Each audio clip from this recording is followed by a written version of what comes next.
اب میرے بھائیوں وہ حدیث میں آپ کو ورڈ بائی ورڈ پڑھ کے سناتا ہوں جو بخاری اور مسلم دونوں میں موجود ہے، سورہ التوبہ کی آیت نمبر 118 کے کانٹیکسٹ میں کعب بن مالک کی توبہ کا بیان، یہ صحیح بخاری میں باقاعدہ امام بخاری نے باب باندھا ہے، اور اس حدیث کا انٹرنیشنل نمبر ہے 4418، اور یہ حدیث مسلم میں بھی ہے 7016۔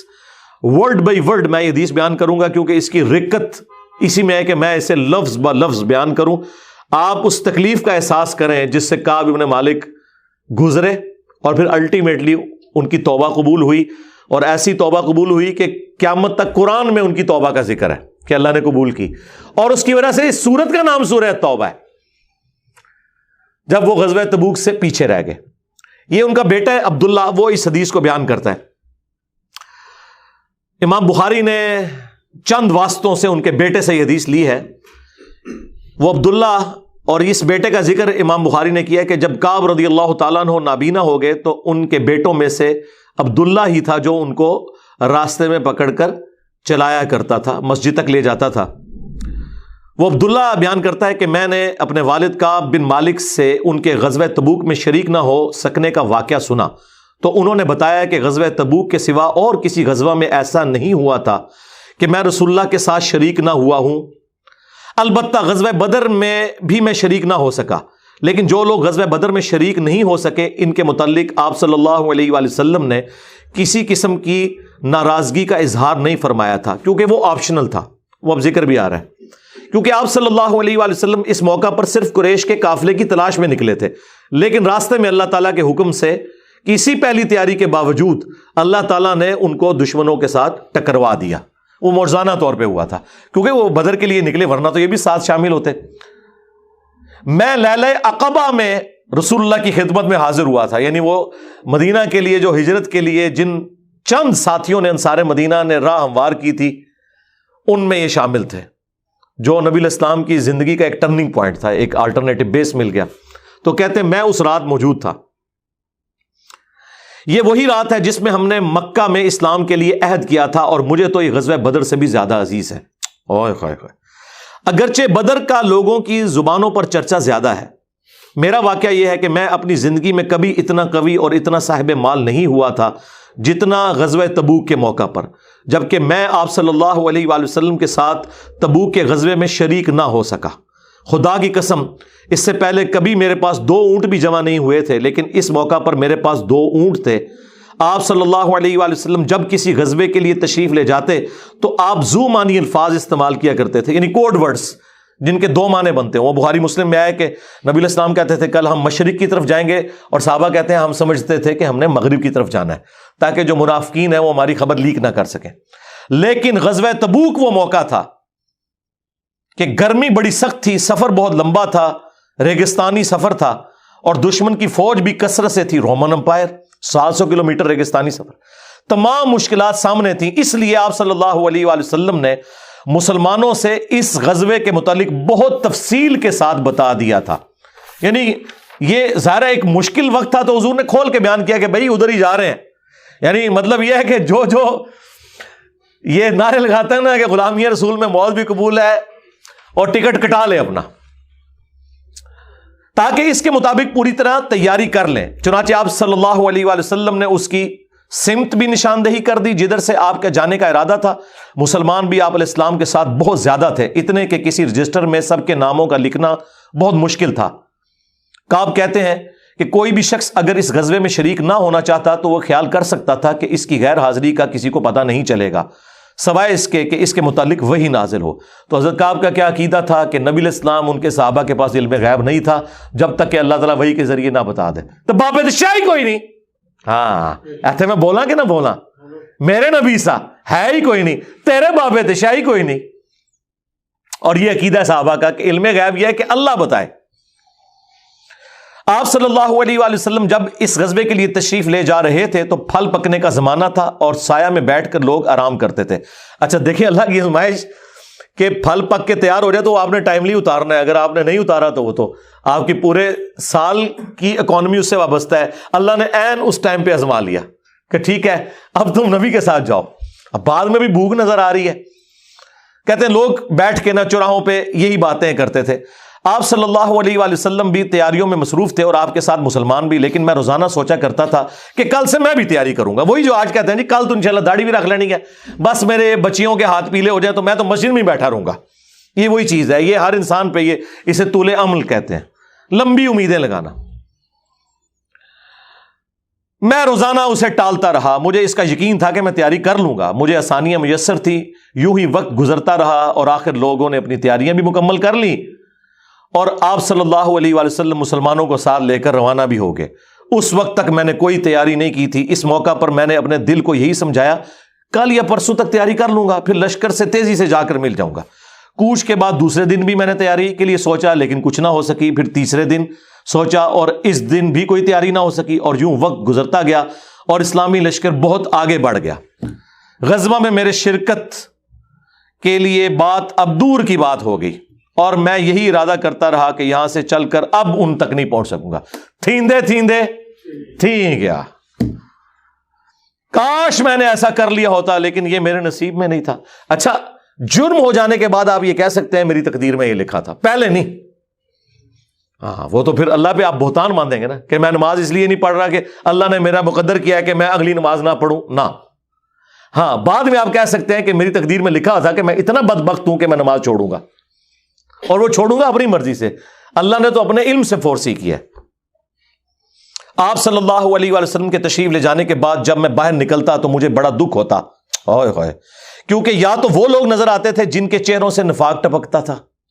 ہاں، اب پیچھے رہنے والے تو وہ تھے جو ہے ہی منافقین تھے شکلوں سے، ٹھیک ہے، یا پھر وہ لوگ تھے جنہیں اللہ نے معذور اور ضعیف قرار دے کر معاف کر دیا تھا. وہ سورہ توبہ میں 92 نمبر آیت میں گزرا ہے نا کہ وہ لوگ پھر رسول اللہ سے اس حال میں واپس ہوتے ہیں کہ ان کی آنکھیں آنسوؤں سے تر ہوتی ہیں کہ نہ حضور انہیں کوئی سواری دے سکتے ہیں، غریب لوگ ہیں. اور وہ لوگ بھی جو مریض ہیں ان کو اللہ تعالیٰ نے اس حوالے سے چھٹکارا دے دیا. آپ صلی اللہ علیہ وآلہ وسلم نے میرے بارے میں کسی سے کچھ نہیں پوچھا، لیکن جب آپ تبوک پر پہنچے تو وہیں ایک مجلس میں آپ نے دریافت کیا کہ کعب نے کیا کیا. آپ نظروں میں تو تھا نا جی، خاص بندے جو ہوتے ہیں وہ نظروں میں تو ہوتے ہیں. یعنی یہ تو ایکسپیکٹ ہی نہیں نہ کیا جا سکتا کہ مین ٹیم ممبر پیچھے رہ جائے. تو اس سے اندازہ لگائے کہ حضرت کعب بن مالک کو چھوٹے بندے نہیں تھے. بنو سلمہ کے ایک صاحب نے کہا یا رسول اللہ اس کے غرور نے اسے آنے نہیں دیا. اس پر حضرت معاذ ابن جبل بولے تم نے بری بات کہی. یا رسول اللہ خدا کی قسم ہمیں ان کے متعلق خیر کے سوا اور کچھ معلوم نہیں. تو نبی علیہ السلام نے اس کے جواب میں کچھ نہیں فرمایا. دیکھیں انہوں نے پوری رپورٹ لی ہے پیچھے سے کہ کیا کچھ ہوتا رہا وہاں. اب حضور نے کوئی ورڈنگ دی، ظاہر ہے نبی علیہ السلام کو بھی غصہ تھا. کعب بن مالک رضی اللہ تعالیٰ نے بیان کیا کہ جب مجھے معلوم ہوا کہ نبی علیہ السلام واپس تشریف لا رہے ہیں تو اب مجھ پر فکر سوار ہونے لگی اور میرا ذہن کوئی ایسا جھوٹا بہانہ تلاش کرنے لگا جس سے میں کل حضرت کی ناراضگی سے بچ سکوں. دیکھیں وہ بھی عام انسان تھے، اتنے اولو العزم صحابہ، لیکن ظاہر نفس تو ہر بندے کے ساتھ لگا ہے. وہ بھی سوچ رہے ہیں کہ یار چلو میں بہانہ کر لوں گا، کوئی مجبوری تھی.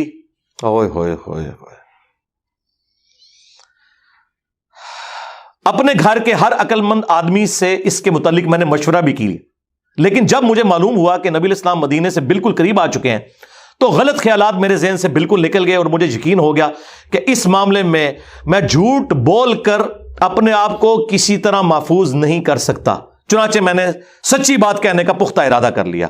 صبح کے وقت حضرت جب تشریف لائے تو آپ صلی اللہ علیہ وآلہ وسلم جب کسی سفر سے واپس آتے تھے تو آپ کی یہ مبارک عادت تھی کہ پہلے مسجد میں تشریف لے جا کر 2 رکعت نوافل پڑھتے، پھر لوگوں کے ساتھ مجلس میں بیٹھتے. جب آپ اس عمل سے فارغ ہو چکے تو آپ کی خدمت میں لوگ آنے لگے جو غزوہ میں شریک نہیں ہوئے تھے اور قسم کھا کھا کر اپنے عذر بیان کرنے لگے. اور ایسے لوگوں کی تعداد 80 کے قریب تھی، یعنی 80 لوگ ایسے تھے جو جھوٹے بہانے لگا رہے تھے. آپ صلی اللہ علیہ وآلہ وسلم نے ان کے ظاہر کو قبول فرما لیا اور ان سے دوبارہ سے عہد بھی لے لیا، ان کے لیے دعائے مغفرت بھی کی. دیکھو جی، آپ لوگ تو کہتے ہیں کوئی بزرگ دعا کر دے، حضور نے بھی دعائے مغفرت کر دی ہے، لیکن اللہ نے کراس پھیر دیا ہے. ہاں یہ ذہن میں رکھیں. آپ نے بہانہ بھی قبول کر لیا، دوبارہ سے بیعت بھی کر لی، چلو تجدید عہد بھی ہو گیا جی. اگر بیعت ٹوٹ گئی تھی تو دوبارہ ہو گئی، اور دعا بھی کر دی اور ان کے باطن کو اللہ کے سپرد کر دیا. کیا بات ہے جی. یہ میرے نبی کا ہی جگر ہے جی، شکلوں سے بھی پہچان لیا ہے، صحابہ اگر پہچان ہے کا باطن کا معاملہ اللہ جانے، اس کے بندے جانے۔ اس کے بعد میں حاضر ہوا، میں نے سلام کیا تو آپ علیہ السلام مسکرائے، آپ کی مسکراہٹ میں ناراضگی تھی۔ آپ نے فرمایا آؤ، میں چند قدم چل کر آپ کے سامنے بیٹھ گیا۔ آپ نے مجھ سے دریافت کیا کہ تم غزوہ میں کیوں شریک نہیں ہوئے، کیا تم نے کوئی سواری نہیں خریدی تھی؟ میں نے عرض کیا میرے پاس سواری موجود تھی، اللہ کی قسم اگر میں آپ کے سوا کسی دنیا دار شخص کے سامنے آج بیٹھا ہوتا تو کوئی نہ کوئی بہانہ کر لیتا اور اس کی ناراضگی سے بچ جاتا۔ مجھے خوبصورتی کے ساتھ گفتگو کا سلیقہ بھی معلوم ہے، لیکن اللہ کی قسم مجھے یقین ہے کہ اگر آج میں آپ کے سامنے کوئی جھوٹا بہانہ کر بھی دوں اور آپ راضی بھی ہو جائیں تو بہت جلد اللہ تعالیٰ آپ کو مجھ سے ناراض کر دے گا، کیونکہ میں بظاہر تو بہانہ کروں گا لیکن اللہ تو وہی کے ذریعے آپ کو بتا دے گا یہ جھوٹ بول رہا ہے۔ اس کی بجائے اگر میں آپ سے سچی بات کروں تو یقیناً آپ کو میری طرف سے ناراضگی تو ہوگی، لیکن اللہ سے مجھے امید ہے کہ وہ مجھے معاف کر دے گا۔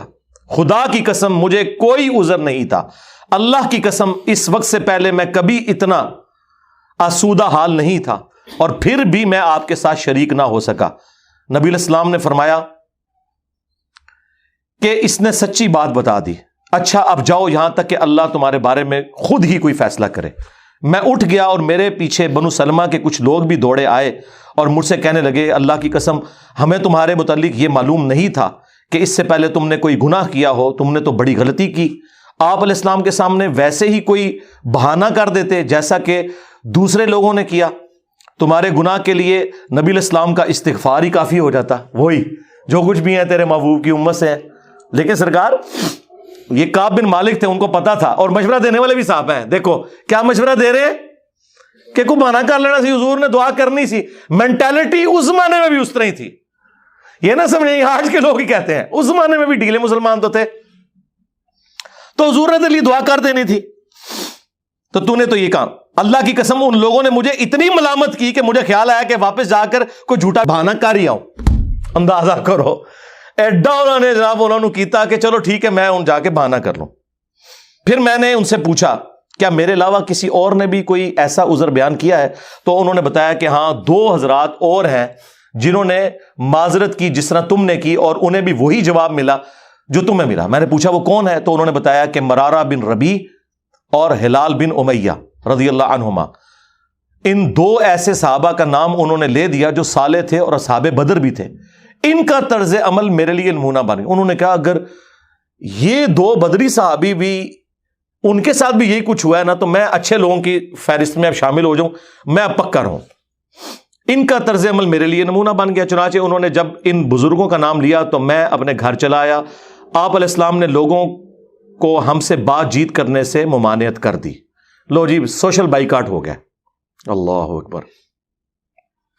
بہت سے لوگ جو غزوے میں شریک نہیں ہوئے تھے ان میں سے صرف ہم 3 تھے، لوگ ہم سے الگ رہنے لگے اور سب لوگ بدل گئے۔ ایسا نظر آتا تھا کہ ہم سے ساری دنیا بدل گئی ہے، ہمارا اس سے کوئی واسطہ ہی نہیں۔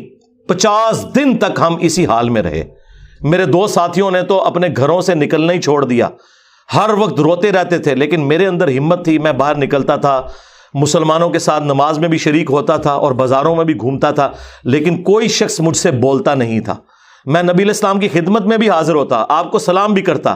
جب آپ نماز کے بعد مجلس میں بیٹھتے تو میں اس کی جستجو میں لگا رہتا کہ دیکھوں سلام کا جواب دیتے ہیں یا نہیں، اور میری نظر حضور کے ہونٹوں کی طرف ہوتی کہ جواب میں ہلے یا نہیں۔ کنکھیوں سے دیکھتے رہتے اب حضور جواب بھی نہیں دے رہے۔ پھر میں کوشش کرتا کہ آپ کے قریب ہی نماز پڑھوں، اور میں آپ کو کنکھیوں سے دیکھتا رہتا ایسے کر کے۔ جب میں اپنی نماز میں مشغول ہو جاتا تو رسول اللہ میری طرف دیکھتے، لیکن جو ہی میں آپ کی طرف دیکھتا تو آپ رخ انور پھیر لیتے۔ ظاہر ہے حضور کو بھی تو محبت تھی اپنے صحاب کے ساتھ، حضور دیکھتے تھے، وہ جب یعنی اپنی ناراضگی کا اظہار وہ اگر نماز میں بھی حضور کی طرف دیکھ رہے ہیں تو حضور چہرہ انور پھیر لیتے۔ تو میں ایک دن ابو قتادہ کے باغ کی دیوار پر چڑھ گیا، وہ میرے چچا زاد بھائی تھے اور مجھے ان سے بہت گہرا تعلق تھا۔ میں نے انہیں سلام کیا، لیکن اللہ کی قسم انہوں نے بھی میرے سلام کا جواب نہیں دیا۔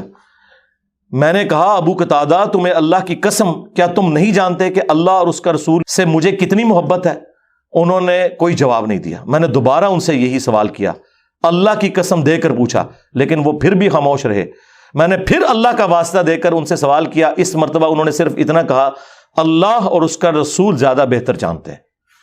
دیکھیں جی اس بات کا جواب انہوں نے کہا, بھائی اللہ کے نبی نے منع کیا ہے, اب بائیکاٹ ہے تیرا. اللہ اکبر. اس پر میرے آنسو پھوٹ پڑے. میں واپس چلا آیا اور دیوار پر چڑھ کر نیچے باہر اترا. پھر وہ بیان کرتے ہیں کہ ایک دن مدینہ کے بازار میں جا رہا تھا کہ شام کا ایک کاشتکار جو کہ غلہ بیچنے مدینہ آیا تھا پوچھ رہا تھا کعب بن مالک کہاں رہتے ہیں. لوگوں نے میری طرف اشارہ کیا, وہ میرے پاس آیا اور غسان جو بادشاہ تھا رومن امپائر کا, اس کا ایک خط مجھے دیا. وہ جو اس کا ایک سمجھ لے چھوٹی چھوٹی جو امپائر کے اندر بنی ہوئی تھی ان میں سے ایک کا وہ گورنر تھا. اس خط میں لکھا تھا کہ مجھے معلوم ہوا ہے کہ تمہارے صاحب یعنی رسول اللہ صلی اللہ علیہ وآلہ وسلم نے تمہارے ساتھ زیادتی کی ہے, نعوذ باللہ. اللہ نے تمہیں کوئی ذلیل ہونے کے لیے پیدا تو نہیں کیا کہ تمہارا حق ضائع کیا جائے. تم ہمارے پاس آ جاؤ, ہم تمہارے ساتھ بہتر سلوک کریں گے. یعنی دشمن کی فوج کے ہیڈ کی طرف سے خط آیا. جب میں نے یہ خط پڑھا تو میں نے کہا کہ ایک اور امتحان آ گیا. اچھا جی سرکار, ایک خط کسی اور کو لایا ہو کہ جی اے دیکھ لو یا رسول اللہ منو تے بڑی آفر جے. یہاں لوگ دنیا دار لوگ ہی کرتے ہیں نا جی, مجھے فلاں جگہ سے آفر ہو رہی ہے. لیکن جو اہل ایمان ہے وہ تو کہتے ہیں کہ یار میں اس لیول پہ گر گیا ہوں کہ اب کافر بھی مجھے بلا رہے ہیں. انہوں نے یہ رزلٹ نکالا, چونکہ مومن تھے نا. میں نے اس خط کو تندور میں جلا دیا. ان 50 دنوں میں سے جب 40 دن گزر گئے تو نبی علیہ السلام کا ایلچی میرے پاس آیا اور اس نے کہا کہ رسول اللہ نے حکم دیا ہے کہ اپنی بیوی کے قریب نہ جاؤ. میں نے پوچھا میں اسے طلاق دے دوں یا پھر مجھے کیا کرنا ہے؟ تو انہوں نے کہا نہیں, طلاق نہیں دینی, صرف جدا ہو جاؤ. میرے دونوں ساتھیوں کو جنہوں نے میری طرح معذرت کی تھی یہی حکم ملا. میں نے اپنی بیوی سے کہا کہ اپنے میکے چلی جاؤ, اس وقت تک وہیں رہو جب تک کہ اللہ تعالیٰ اس معاملے کا کوئی فیصلہ نہ کر دے. کعب کہتے ہیں کہ ہلال بن امیہ کی بیوی رسول اللہ کی خدمت میں حاضر ہوئی اور عرض کیا یا رسول اللہ وہ تو بہت بوڑھے اور کمزور ہیں, ان کے پاس کوئی خادم بھی نہیں, کیا اگر میں ان کی خدمت کر دیا کروں تو آپ ناپسند تو نہیں فرمائیں گے؟ بیوی دیکھو جی, بیوی خاوند کو کچھ سمجھ نہیں رہی, رسول اللہ سے جا کے پوچھ رہی ہے صلی اللہ علیہ وسلم. تو نبی اسلام نے فرمایا صرف وہ تم سے صحبت نہ کریں. انہوں نے عرض کیا اللہ کی قسم وہ تو کسی چیز کے لیے حرکت ہی نہیں کر رہے. جب سے آپ ان سے ناراض ہوئے ہیں وہ دن اور آج کا دن ان کے آنسو تھمنے میں نہیں آتے. میرے گھر کے بعض لوگوں نے کہا کہ جس طرح ہلال بن امیہ کی بیوی نے ان کے لیے اجازت لے لی تو آپ بھی جا کے اجازت لے لیں. اب دیکھیں لوگ مشورے دے رہے ہیں. میں نے کہا خدا کی قسم میں اس کے لیے رسول اللہ سے اجازت نہیں لوں گا. میں جوان ہوں, معلوم نہیں جب اجازت لینے جاؤں تو حضور کیا فرما دیں. ان کو یہ بھی خطرہ تھا کہ میں یہ جاؤں تو یہ نہ ہو کہ حضور اور ناراض ہو جائیں, اگر کوئی چانس بھی ہے نا بچنے کے تو وہ بھی ختم ہو جائے. دیکھیں نہیں کتنا گاڈ اورینٹڈ بندہ ہے جی, اللہ اکبر. اس طرح 10 دن اور گزر گئے. جب رسول اللہ صلی اللہ علیہ وآلہ وسلم نے ہمیں بات چیت کرنے کی ممانعت فرمائی تھی, اس کو 50 دن پورے ہو گئے. 50ویں رات کی صبح کو جب میں فجر کی نماز پڑھ چکا اور اپنے گھر کی چھت پر بیٹھا ہوا تھا, اس طرح جیسا کہ اللہ تعالیٰ نے ذکر کیا وہ ہم آیت پڑھ چکے ہیں, سورہ توبہ کی آیت نمبر 118, جس میں تھا نا کہ زمین وسعت کے باوجود تنگ ہو گئی اور ان کا دم گھٹنے والا تھا. میرا دم گھٹ رہا تھا, زمین اپنی تمام وسعتوں کے باوجود میرے لیے تنگ ہوتی جا رہی تھی.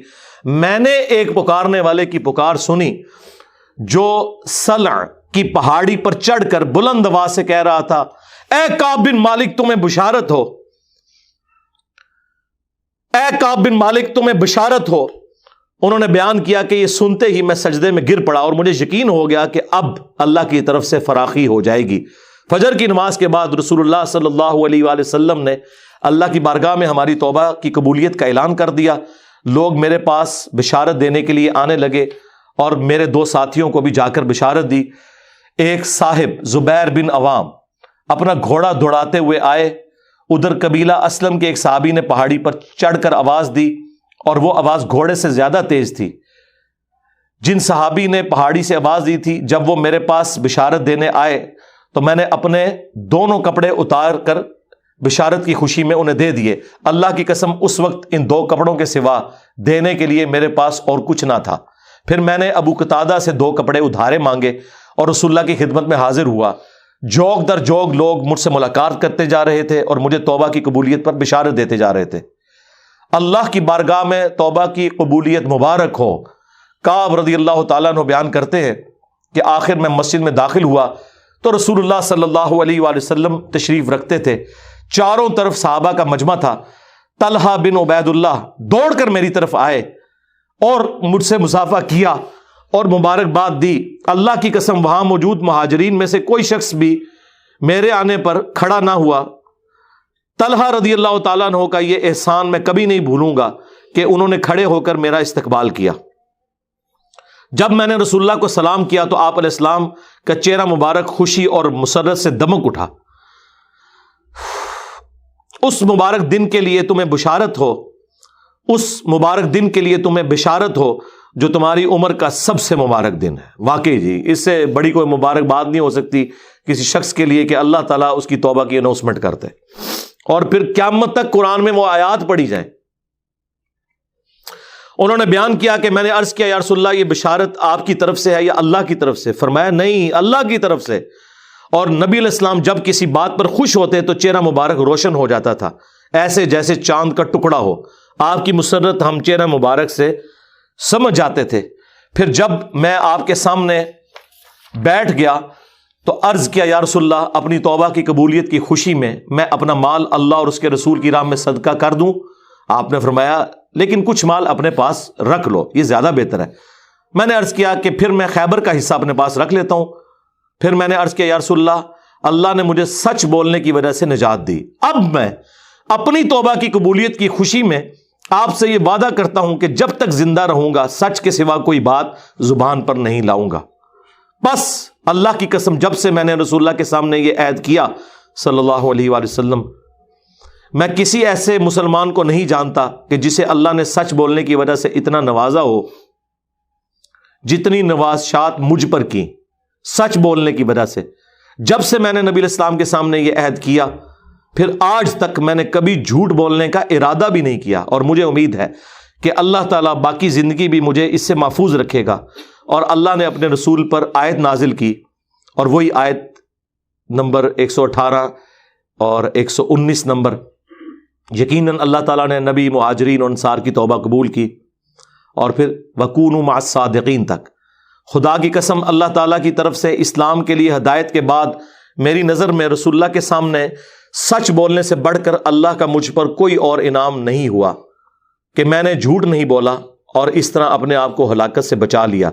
جیسا کہ جھوٹ بولنے والے ہلاک ہوئے، نزول وحی کے زمانے میں جھوٹ بولنے والوں پر اللہ تعالیٰ نے اتنی شدید وعید فرمائی جتنی شدید وعید کسی اور کے لیے نہیں تھی۔ اور وہ سورہ التوبہ کی آیت نمبر 96 کا انہوں نے پھر یہاں پہ حوالہ دیا کہ ان قریب جب تم اے نبی واپس جاؤ گے تو یہ جھوٹے بہانے کریں گے، اور اگر تم ان سے راضی بھی ہو جاؤ اللہ تعالیٰ ان سے راضی نہیں ہوگا۔ کعب کہتے ہیں کہ چنانچہ ہم 3 ان لوگوں کے معاملے سے جدا رہے جنہوں نے رسول اللہ کے سامنے جھوٹی قسمیں کھائی تھیں اور آپ نے ان کی بات مان بھی لی تھی اور ان سے بیعت بھی لے لی اور ان کے لیے دعائے مغفرت بھی کی۔ ہمارا معاملہ رسول اللہ نے چھوڑ دیا اور اللہ نے خود اس کا فیصلہ کیا، اور پھر اللہ تعالیٰ نے یہ آیت نازل کی جو ہم نے یہ پڑھی سورہ التوبہ کی آیت نمبر 118، وَعَلَى الثَّلَاثَةِ الَّذِينَ خُلِّفُوا حَتَّى إِذَا ضَاقَتْ عَلَيْهِمُ الْأَرْضُ بِمَا رَحُبَتْ وَضَاقَتْ عَلَيْهِمْ أَنفُسُهُمْ وَظَنُّوا أَن لَّا مَلْجَأَ مِنَ اللَّهِ إِلَّا إِلَيْهِ ثُمَّ تَابَ عَلَيْهِمْ لِيَتُوبُوا إِنَّ اللَّهَ هُوَ التَّوَّابُ الرَّحِيمُ۔